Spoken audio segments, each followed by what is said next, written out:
मुसलमानों का ये मसला है कि ये नबी पाक से प्यार तो करते हैं और अल्हम्दुलिल्लाह बड़ा करते हैं, लेकिन ये प्यार को जिहतों और सिमतों में कैद करते हैं। यानी मस्जिद में आके दुरूद शरीफ पढ़ते वक्त अगर हुजूर के ग़ुलाम होते हैं तो फ़ैसला करते वक्त और अपने हक़ में फ़ैसला सुनते वक्त उस वक़्त भी हमें नबी पाक का ग़ुलाम होना चाहिए। हमें वोट लेते वक्त भी हुजूर के ग़ुलाम और वोट देते वक्त भी नबी पाक सल्लल्लाहु अलैहि वसल्लम के ग़ुलाम।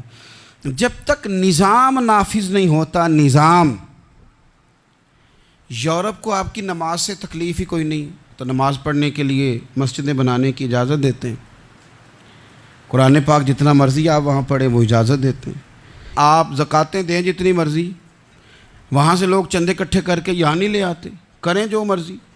उनको आपकी ना नमाज से परेशानी है, ना मसला ज़कात से परेशानी है, ना सोमो सलात से मसला है।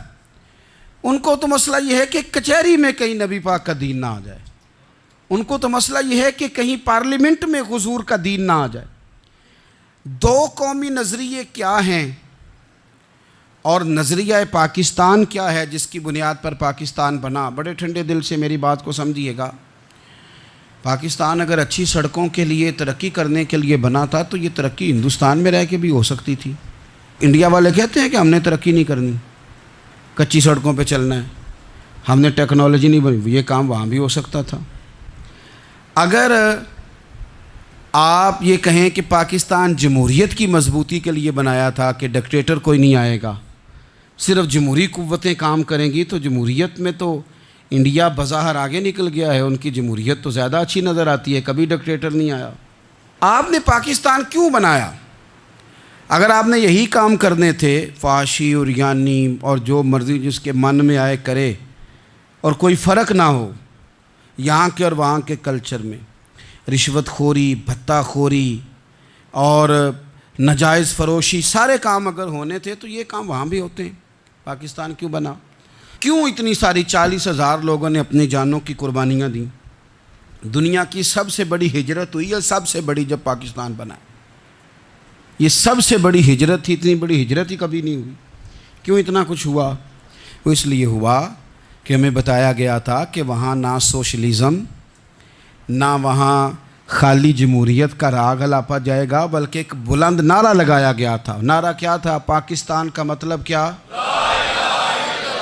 पाकिस्तान का मतलब क्या? ला इलाहा इल्लल्लाह मुहम्मदुर रसूलुल्लाह सल्लल्लाहु अलैहि। ये उन्वान बनाया गया। गरीब आदमी को बताया गया कि जब पाकिस्तान बनेगा तो वहाँ हुजूर का निज़ाम नाफिज होगा, जागीरदार की और गरीब की तफरीक ख़त्म होगी। जिस तरह अमीर के बच्चे को कॉलेज में दाखिला मिलेगा, गरीब के बच्चे को भी मिलेगा। वहाँ बताया गया कि लोग वहाँ हर लिहाज से अपने आप को बराबर समझेंगे। वहाँ वही बात होगी जो जनाब सिद्दीक़ अकबर करते थे। वहाँ वही जुमले दोहराए जाएंगे जो हज़रत उमर फरमाते थे।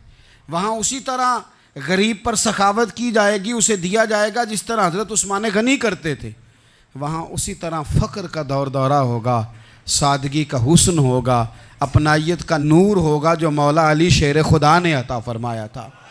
इस सोच की बुनियाद पर पाकिस्तान बनाया गया, इस सोच की बुनियाद पर, और इसी सोच को आगे लेकर के जाया गया। कोई सियासी पार्टी अब ये बात नहीं करती। दो कौमी नज़रिए का माना ये था कि हिंदू अलग कौम है, मुसलमान एक अलग कौम है, उनका रहना सहना, उठना बैठना, खाना पीना अलग है। हमारा उठना बैठना, खाना पीना, सारे मामलात अलग हैं, तहज़ीब व तमद्दुन अलग है। लिहाजा हमें अलग से ख़ित्ता चाहिए जहाँ हम इस्लामी नज़रियात के मुताबिक आज़ाद हो के अपना वक्त गुजार सकें। इस दो कौमी नज़रिए की बुनियाद पर, दो कौमी पहले तो अल्लामा इकबाल इसके कायल नहीं थे। अल्लामा इकबाल का पहले ख़्याल ये था कि सारे जहाँ से अच्छा हिंदुस्तान हमारा, ये इकबाल ने लिखा था। फिर इकबाल कहते हैं मेरी सोच बदली, और फिर मैंने कहा कि नहीं, ख़ित्तों के ज़ोर पे नहीं, आप रंग नस्ल के ज़ोर पे नहीं, बल्कि कहने लगे कि अपनी मिल्लत पर क़यास अक़वाम मग़रिब से न कर, ख़ास है तरकीब में कौम रसूल हाशमी। आप जो तकसीम करेंगे, ये जो तकसीम हुई है ना अरब की, ये मज़हब की बुनियाद पे नहीं हुई। ये तो उनकी ज़ाती लड़ाइयाँ थीं, छोटा सा दुबई बन गया, छोटा सा मस्कत, छोटा सा अबू धाबी, ये तो उनकी ज़ाती लड़ाइयाँ थीं, कबीलों की लड़ाइयाँ थीं, जंगें थी, छोटे छोटे मुल्क अलग से तकसीम हो गए। ये मज़हब की बुनियाद पे ऐसा नहीं हुआ। दुनिया में जितनी रियासतें टूट कर बड़ी रियासतों से अलग हुई तो उसमें यह था कि हमारी कौम अलग है, हम सरदार अलहदा से हैं, इसलिए हम अलहदगी पसंद हैं। दुनिया के अंदर दो ही वतन हैं जो दीन के नाम पे बने, दो ही स्टेट हैं जो इस्लाम के नाम पर वजूद में आई। पहली मदीना मुनव्वरा है और दूसरी पाकिस्तान है। खालिस मजहब के नाम पर ये दो रियासतें वजूद में हैं, एक मदीना तैयबा और दूसरा पाकिस्तान। पाकिस्तान का मतलब क्या? ला इलाहा इल्लल्लाह मुहम्मदुर रसूलुल्लाह सल्लल्लाहु अलैहि वसल्लम। इस बुनियाद पर इस वतन को, खित्ते को हासिल किया गया, यही नारा लगाया गया।